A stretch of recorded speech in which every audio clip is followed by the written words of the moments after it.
हाँ उसको हेल्प ठीक है सर, आधा देश है कृषि से जुड़ा हुआ। आलोक शर्मा, ये बड़ा लंबा चौड़ा ट्वीट किया रणदीप सुरजेवाला ने, रागी, जौ, कपास, बाजरा इतना टन पैदा होता है, उसका 1% भी सरकार एमएसपी पर नहीं खरीदती। भाई ये तो आपको भी मिला था वक्त 10 साल का, एमएसपी की लीगल गारंटी दे सकते थे। गरिमा जी, सबसे पहले तो आपकी रिसर्च को बहुत बहुत सैल्यूट कि आप इस तरह से आंकड़ों को लाकर और सिंपल भाषा में लोगों को समझाते हैं, क्योंकि मेरा भी इकोनॉमिक्स का ही बैकग्राउंड है। कुछ चीजें मैं इसमें ऐड करना चाहूंगा, फिर आपके प्रश्न का भी जवाब दूंगा। Carry on sir. जो छठे से हम 5वें अर्थव्यवस्था पर आए, ये 2018 में हो जाना चाहिए था, और चाहे सरकार हमारी रहती और चाहे मोदी जी की रहती।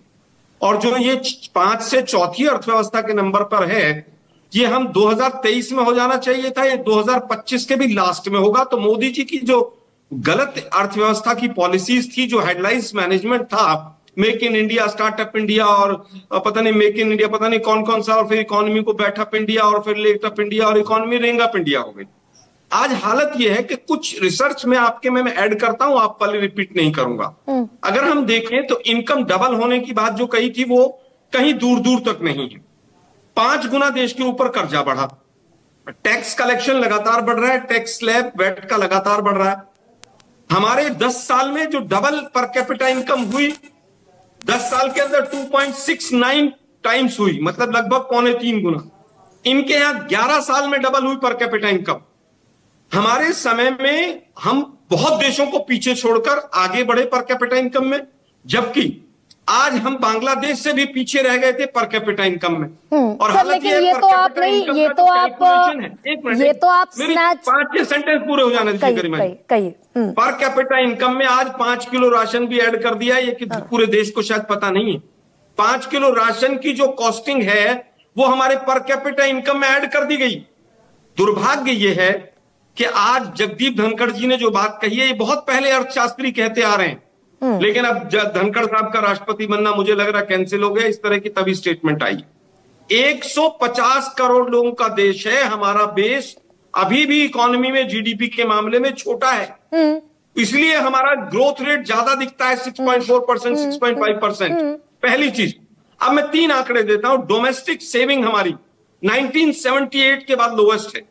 लोन अगेंस्ट गोल्ड, जो लोग सोना गिरवी रख के लेते हैं, वो 1971 के बाद हाईएस्ट है। इन्फ्लेशन अगर कम है 2.5% पे, तो वो डिमांड कम की वजह से है, और कॉस्ट पुश हो रहा है। आलोक जी, लेकिन नहीं है, लोग खरीद नहीं ये पा सारे रहे। आंकड़े, एक मिनट गरिमा जी नहीं, अब आप सवाल नहीं सुसाइड रेट, सुसाइड रेट लगातार बढ़ रहा है। 7-7 लोग, एक परिवार के लोग कर्जे में डूब कर रहे हैं। दूसरा आंकड़ा, मॉल न्यूट्रिशन, 17% मॉल न्यूट्रिशन के बच्चे बढ़े हैं मोदी जी के आने के बाद। एनीमिक महिलाएं 14 साल से लेकर 59 साल, 13% और महिलाएं उसमें ऐड हो गई हैं। तो क्या आलोक शर्मा इस बात को क्या आप दरकिनार कर देंगे, खारिज कर देंगे, नहीं मानेंगे कि 358 लाख करोड़ की अर्थव्यवस्था हो गई और जापान के पैरेलल खड़े हो गए? ये तो सच है ना। मोदी जी अगर नहीं होते तो ये 500 पे चली जाती, नोटबंदी नहीं होता तो 450 पे तो कंफर्म चली जाती, और मोदी जी के ये जो भाषण खोखले नहीं होते तो 525 पे चले जाते। और ये कैसे हो जाता भाई? हम तो 11वें नंबर की फ्रेजाइल इकोनॉमी थे, 11वें नंबर की फ्रेजाइल इकोनॉमी थे Alok Sharma. Entire political science का व्यक्ति जब अर्थव्यवस्था पे बात करता है तो बड़ा ताजुब होता है। गुजरात के पैरामीटर्स भी अगर आप देख लेंगे, सोशल इंडिकेटर सारे, पूरा भट्टा बैठा हुआ है। अर्थव्यवस्था का नहीं पता मैडम को। वो कहती है मैं प्याज और लहसुन तो खाती नहीं हूं, संसद में खड़ी होके। पेट्रोल और डीजल कहां पहुंच गया? अब मैं आपके सवाल का भी जवाब देता हूं। इनपुट कॉस्ट कितनी बड़ी है एग्रीकल्चर में? विजय सरदाना जी ने कितने सरल भाषा में समझाया, मैं उतना नहीं समझा सकता। इंसेक्टिसाइड हो, पेस्टिसाइड हो, फर्टिलाइजर हो, इलेक्ट्रिसिटी हो, हर चीज की तो कॉस्ट बढ़ गई। जो बारदाना बोरी होती है वो 12 रुपए से लेकर 40 रुपए का बोरी आ रही है, 35 रुपए की हालत ये हो गई है। और मनरेगा में रजिस्ट्रेशन कितना बढ़ा है आप ये भी देख लीजिए। और ये भी देखिए भाई, आप इंफ्रास्ट्रक्चर को भूल जाते हैं। बहुत बढ़ गया। पर कैपिटा इनकम की बात जायज है, और जैसा मैं बार बार कह रही हूं, हम कमाते हैं 20,000 रुपए महीना, जापानी कमाते हैं 2.5 लाख रुपए महीना। ये बात ठीक है, इतना इंफ्रास्ट्रक्चर डेवलप हुआ, इतने किलोमीटर्स के हाईवेज बन गए आलोक शर्मा, ये बगैर बगैर विकास के हो गया। देखिए विकास तो हुआ है, लेकिन कंपैरिजन कर रहे हैं ना हम। ओ आप ठीक है। कंपेयर कीजिए इकोनॉमिक पॉलिसीज को। हाँ। आज बैलेंस ऑफ पेमेंट की क्या हालत है? Balance of payment. अब रोहन गुप्ता, रोहन भाई ये कौन सी जादुई अर्थव्यवस्था है? बिगड़ गया बिल्कुल। ठीक है आलोक जी, रोहन गुप्ता ये कौन सी जादुई अर्थव्यवस्था है, मेरे दर्शकों को भी बता दीजिए। खुशी की बात है, मेरी बहन रहती है जापान में, और वो जिस तरीके के चमकते हुए जापान की चर्चा करती है, बात करती है, वो तो यहाँ सपना है। और ये कौन सा चमकती हुई अर्थव्यवस्था है कि कर्ज हम पर बढ़ते बढ़ते बढ़ते बढ़ते बढ़ते बढ़ते 98 लाख करोड़ से 200 लाख करोड़ का कर्ज हो गया भारत पर। ये आप ही के पंकज चौधरी बता रहे हैं लोकसभा में। देखिए गरिमा जी, पहले तो आपने कहा कि भ्रम, आंकड़ों का भ्रम। मैं तो रियल आंकड़े 7.4% का ग्रोथ आपके सामने लेके बैठा हूं, और उसके पीछे के जो कारण है उसमें आउटलाइन करके बैठा हुआ हूं। नहीं, ये कर्ज कैसे बढ़ गया रोहन गुप्ता, स्पेसिफिकली बता दीजिए ना। आप बीच में बोलेंगे तो नहीं होगा ना। मैं आपको वही कहना चाह रहा हूं कि जब सारे पहनाव पे जब हम आंकड़ों की बात करते हैं तब आपके पास कोई जवाब नहीं है। अभी आपने कहा कि पब्लिक सेविंग की हम बात कर रहे हैं। आपको समझना होगा कि पब्लिक सेविंग के जो पैटर्न जब बदलता है, लोग जब रियल एस्टेट में, गोल्ड में इन्वेस्ट करते हैं या स्टॉक मार्केट में इन्वेस्ट करते हैं, तो obviously the ratio of public saving is going down. कोई भी तो अगर वो स्टॉक मार्केट में फिर गड़बड़ है रोहन गुप्ता, अगर स्टॉक मार्केट में इन्वेस्ट कर रहे हैं, गोल्ड में इन्वेस्ट कर रहे हैं, तो उस इन्वेस्टमेंट का जो इनकम है वो उनकी पर कैपिटा इनकम में इंक्लूड होगा ना।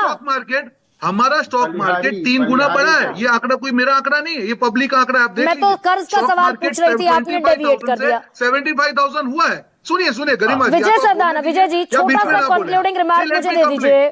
नहीं, मैं लेट मी कंप्लीट। नहीं, अभी जो यहाँ पे जवाब नहीं मिल रहा ना मेरे सवाल थे। सुनिए, समय कम है मेरे पास। एंटायर इकोनॉमिक साइंस पढ़ लीजिए आप इनसे। अच्छा एक सेकंड विजय जी, कंक्लूड कीजिए इस चर्चा को। भाई अर्थव्यवस्था का फायदा क्या कॉमन मैन को हो रहा है? रुपए की सेहत से अर्थव्यवस्था नापी जाती थी, अलावा इसके पेट्रोल डीजल का भी जिक्र होता था, कर्जे का भी जिक्र होता था। कर्जा हो गया 200 लाख करोड़ का, पेट्रोल डीजल पहुंच गए शतक के पार, रुपया हो गया तकरीबन 2 गुना। ये अर्थव्यवस्था की उतनी चमकीली तस्वीर है सर जो हमें चाहिए? देखिए, हिंदुस्तान को जीडीपी से ज्यादा 2 चीजों की चिंता है। एक है एम्प्लॉयमेंट। आप एम्प्लॉयमेंट ओरिएंटेड पॉलिसी बनाएंगे तो जीडीपी अपने आप बढ़ेगा, आपकी कैपेसिटी यूटिलाइजेशन बढ़ेगी, क्योंकि कंजम्पशन बढ़ेगा, लोगों के हाथ में इनकम होगी, सेविंग होगा, सब कुछ बढ़ेगा। तो सिंगल पॉइंट फोकस होना चाहिए कि हम एम्प्लॉयमेंट कैसे बढ़ाएं, और उसके लिए सिंगल पॉइंट फोकस चाहिए कि हिंदुस्तान की एमएसएमई जो इंडस्ट्री है, हाँ, उसकी समस्याओं को आप एड्रेस करिए। ठीक है सर, और मैंने कई बार एमएसएमई का ये डेटा आप ही के जरिए से, ठीक है सर, कई बार ये एमएसएमई सेक्टर का डेटा मैंने आप ही के जरिए से सामने रखा है कि एमएसएमई यानी कि जो हमारे मध्यम उद्योग हैं उनकी भी हालत खस्ता है। वहां से भी लगातार नौकरियां जाने का आंकड़ा है और सरकार का ही आंकड़ा है। तो तस्वीर उतनी गुलाबी और उतनी चमकदार होने में अभी वक्त है।